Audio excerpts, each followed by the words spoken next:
Thank you, Shreya. Shreya, I'm so glad. Now, No, please. Shreya, Now, Shreya, I need my time. I will give you. I need my time because you did not allow me to heckle anybody.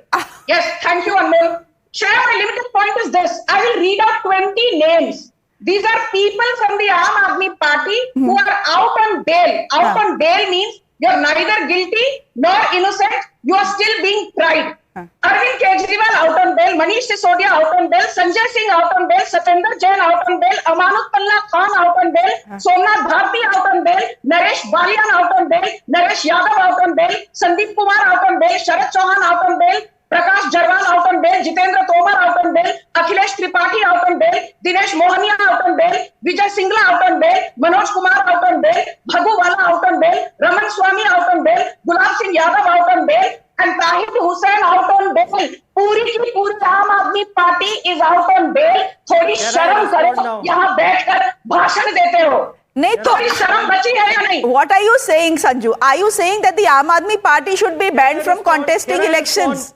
What are you saying here? If they are arrested and detained consecutively for 30 days, and the punishment is an imprisonment of 5 years or more, then let the law of the land take its course. Okay. That is not the law of the land as of now.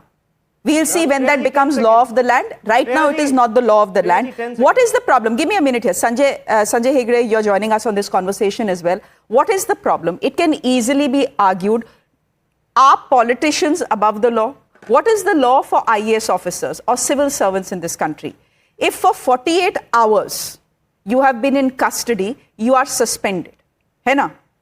If a chief minister is put behind bars, or if a mantri is put behind bars, or even if the prime minister is put behind bars, no one will, of course, ever arrest a prime minister, but if he is put behind bars, it's simply wrong, constitutionally, morally wrong for that person to be ruling a country, a city, or a state from behind bars. It's as simple as that. Any law can be misused. This law can also be misused, like the dowry law.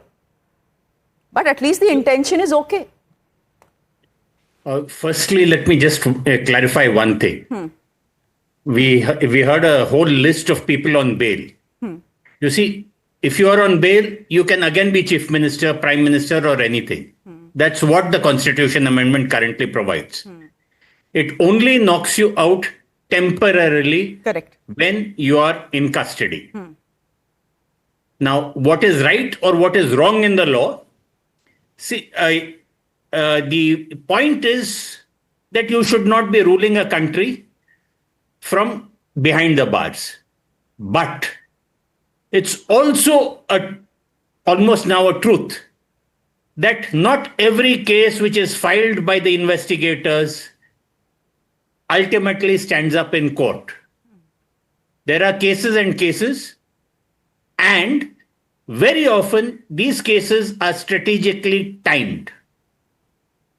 To my mind, if this ever becomes the law, the people most at risk will be popular chief ministers of opposition states who are about to head into an election.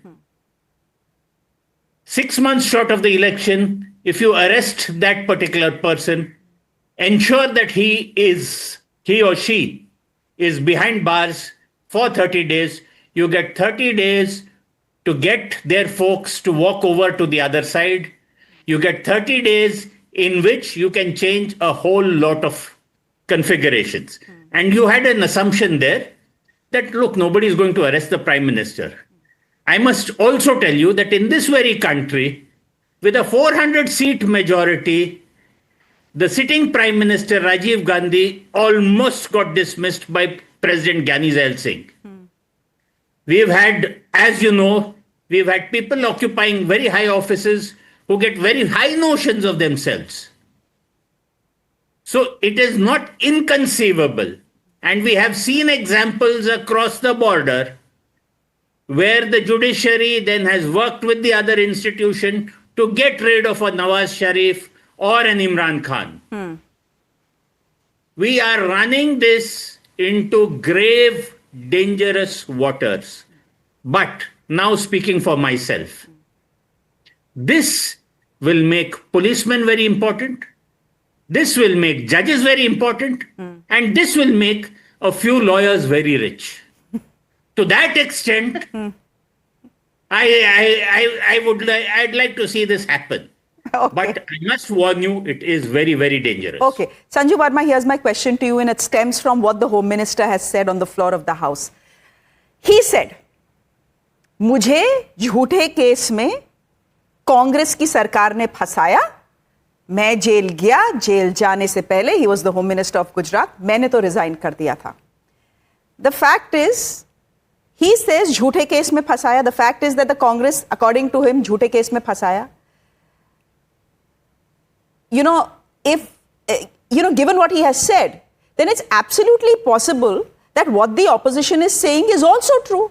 कि एक दूसरे को झूठे case में फंसाते हैं. And in this case, that is what the problem is. एक दूसरे को झूठे केस में फंसाइए, जेल में डालिए, and destabilize a state. So the fear of the opposition is actually not wrong, given the BJP's history. Shreya, that's a very interesting question. I will repeat for the benefit of your viewers जो अमित शाह जी ने कहा कि मुझे जब arrest किया गया था तो नैतिकता के मूल्यों का हवाला देते हुए मैंने इस्तीफा दिया था, इसलिए केसी वेणुगोपाल जी यहां पर बैठकर नैतिकता और मोरालिटी मुझे मत समझाइए. But I will give you a small example, Shreya. We all understand politics. The fact of the matter is, since 2002 to 2022 June, for 20 long years, there was a man called Narendra Modi who was maligned and discredited by the opposition. He's maligned even today, despite Supreme Court giving him a clean check in June 2022 about the Gujarat riots, saying there was no conspiracy by Narendra Modi. There's a man called Amit Shah who was accused of the Sohrabuddin Sheikh murder in 2005. 2016, after 11 years, Bombay High Court gave him a clean check, and this entire Darbari ecosystem went to the Supreme Court. Supreme Court gave a clean check to Amit Shah, and yet they keep maligning Amit Shah. But you're making the case for the opposition here. You're making the case for the opposition here. We don't cry foul. Shreya, we don't cry foul. We actually abide by the law of the land. We don't start playing victim card. Congress victim card खेलती है बार-बार लगातार बेशर्मी से. अच्छा. Basic अंतर है कांग्रेस और बीजेपी के बीच. ठीक है, Salman Soos, 20 seconds. You were nodding and smiling. 20 seconds. Yes, I think you're absolutely right. Sanjay Verma has now today spoken on behalf of the opposition, so that's very good, Sanjay. Thank you very much. But there is data out here that we should look at. We should look at what the facts are. Basically, since 2014, there have been about 95% of the raids that the ED has conducted in cases against politicians, they've been against the opposition. Okay. The ADR has reported that between 2014 and 2021, there were 173 candidates of the BJP who came from opposition ranks because they faced raids from the ED. So we already know that BJP employs scorched earth politics in India now. We already know that PMLA is an extremely draconian law. We know. I would ask Sanjay Hegde, in how many cases of PMLA has bail been granted within 30 days? Does anybody know? How many? Is there one case? Two? If you do not have that, that means you can basically take anybody. Okay. And by the way, remember Rahul Gandhi's disqualification case, Shreya. Okay. If you remember, the judgment that came was exactly for 2 years. The 2-year case, right? When he was, and that was the disqualification bar. So having somebody for 5 years is not that big a deal under PMLA. Okay. So you can get rid of anybody. So, and these people will try to do that. We will not allow them to do that. Okay. In any case, they don't have the 2/3 majority to push through the constitutional amendment. So we'll see where this proposed bill goes. Is it a diversionary tactic? After a very long time, we are actually talking about something other than SIR. Was that the government's attempt in the first place? Perhaps yes, perhaps no. Thank you very much. We'll leave that for the viewers to decide. Sanjay Verma, thank you very much. Salman Soos, good to have you on the show. Advocate Anmol Parmar, thank you. And thank you, Sanjay Hegde, for joining us. On that note, ladies and gentlemen, a break. There's more news on the other side.